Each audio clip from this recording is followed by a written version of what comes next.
আচ্ছা, ধন্যবাদ মাননীয় স্পিকার।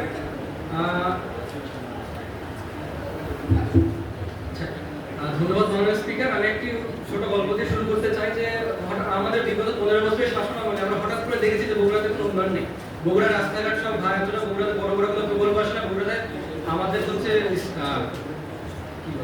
এয়ারপোর্টগুলো চালু হয় না, বগুড়াতে আমাদের স্টেডিয়ামগুলো চালু হয় না, অথচ দেখা যায় উত্তর আমাদের হচ্ছে খুলনা এই দিকটা হঠাৎ করে উন্নয়ন বেড়ে গেছে। এটা কোন আমলার শক্তির বলে কাজটা হয়েছে যে উত্তরবঙ্গে বা বগুড়াতে আমাদের কোনো উন্নয়ন করা যাচ্ছে না, কিন্তু আমাদের খুলনা দিকে হঠাৎ করে বেশি বড় চলে আসে। আবার বিএনপির আমরা দেখেছি আমরা তারা প্রথমে যমুনা সেতু বানালো, আওয়ামী লীগ আমরা তারা পদ্মা সেতু বানালো। এটা কোন আমলা যে একবার সে বগুড়াতে দায়িত্ব ছিল, একবার সে আবার খুলনাতে দায়িত্ব চলে আসতেছে। এবং আরেকটা কথা যে ভাই যেটা বলেছেন যে আমাদের উন্নয়ন বরাদ্দ নিচ থেকে আস্তে আস্তে উপরের দিকে যায়, অনেক বাধার সম্মুখীন হতে হয়, বাট আসলে উন্নয়ন বরাদ্দ কি নিচ থেকে উপরের দিকে যায় নাকি উপর থেকে নিচের দিকে আসে? আগে বাজেটের মাধ্যমে আমাদের জেলা ভিত্তিক ওয়ার্ড ভিত্তিক আমাদের যে বাজেট দেওয়া হয়, তাহলে প্রকৃতপক্ষে বাজেটটা কার মাধ্যমে আসতেছে?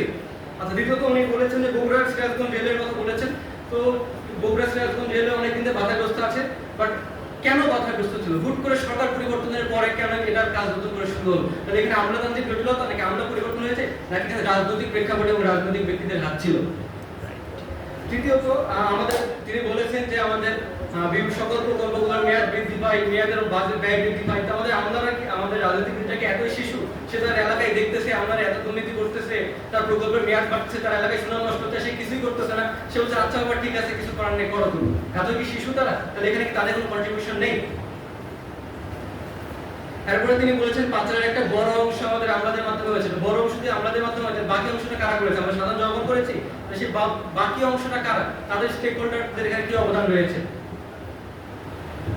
দ্বিতীয়ত আমাদের আমলারা আমাদের রাজনীতিবিদদেরকে নিয়োগ দেয় নাকি রাজনীতিবিদরা আমাদের আমলাদেরকে নিয়োগ দিচ্ছে? যেহেতু আমরা জানি আমাদের বর্তমান সরকার কাঠামোতে, আমাদের বর্তমান রাষ্ট্র কাঠামোতে আমাদের রাজনীতিবিদরা আমলাদেরকে নিয়োগ দিয়ে থাকে। তার মানে রাজনীতিবিদরা হচ্ছে এখানে প্রকৃত গাছ, এবং আমাদের যারা আমলারা রয়েছে তারা তাদের অধীনে কাজ করে, তারা হচ্ছে সেখানকার একটা ফল। তবে যে কোনো দুর্নীতির জন্য বা যে কোনো অন্যায়ের জন্য আমি প্রথমে কি ফলকে দোষারোপ করবো, নাকি যেই গাছ থেকে সেই ফলটা এসেছে আমি সেই ফলটা, সেই গাছটা সম্পর্কে, সেই বৃক্ষ সম্পর্কেও কথা বলার অধিকার রাখি। এর পরবর্তীতে এই যে একই এলাকায় আমি ধরলাম সমপর্যায়ে দুজন আমলা রয়েছে এবং দুইজন রাজনীতিবিদ রয়েছে। এখন তাদের সামাজিক প্রেক্ষাপট কি?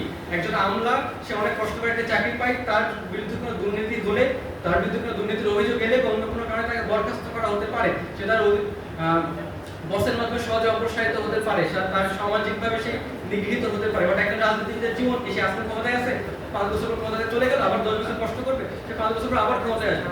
তো এই যে ক্ষমতা হারানোর যে ভয় রাজনীতিবিদের মধ্যে বেশি থাকে না, তার এটাই তো জীবন সাইকেল, এটা তার পেশা। এবং একজন আমলার মধ্যে সেই ভয়টা থাকে, তো সে সেই ভয়টা ওভারকাম করে যখন একটা দুর্নীতি করতেছে, অবশ্যই তার পিছনে ব্যাকআপ দেওয়ার মতো বা তাকে সাপোর্ট দেওয়ার মতো অন্য কেউ আছে। সেই সাপোর্ট দেওয়ার মানুষটা আমাদের রাজনীতিবিদ ছাড়া আর কে হতে পারে? তারাই তো বাংলাদেশের সবচেয়ে পাওয়ারফুল বা সবচেয়ে বড় ক্ষমতার উৎস হিসেবে কাজ করে থাকে।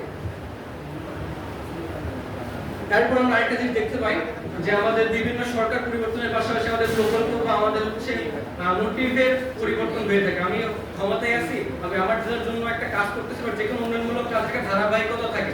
আমি যেরকম একটা অপারেশন করে পেট থেকে পাথর বের করে আমি হচ্ছে সেই পেটটাকে, সেই কাঁটাটাকে খোলা রাখতে পারি না, তেমনই আমি যখন একটা উন্নয়ন বরাদ্দ দিব, উন্নয়ন কার্যক্রম শুরু করবো, আমাকে সেটা ধারাবাহিক মেইনটেনেন্সের মধ্যে দিয়ে যাইতে হবে। বাট আমার যখন সরকার পরিবর্তন হচ্ছে, আমি দেখা গেল আমার এলাকায় একটা প্রকল্প চালু করলাম, বাট আমার বিপক্ষ দল এসে সেই এক প্রকল্পটাকে গুরুত্ব না দিয়ে নতুন করে আরেকটা প্রকল্প চালু করবো, আমি আবার তার পরবর্তীতে ক্ষমতায় এসে আরেকটা প্রকল্প চালু করলাম। তো মাঝখানে যে অর্থের অপচয়টা হচ্ছে, এটা কি আমাদের আমলাদের কারণে হচ্ছে, নাকি এখানে রাজনীতিবিদদের এখানে মূল ভূমিকাটা রয়েছে?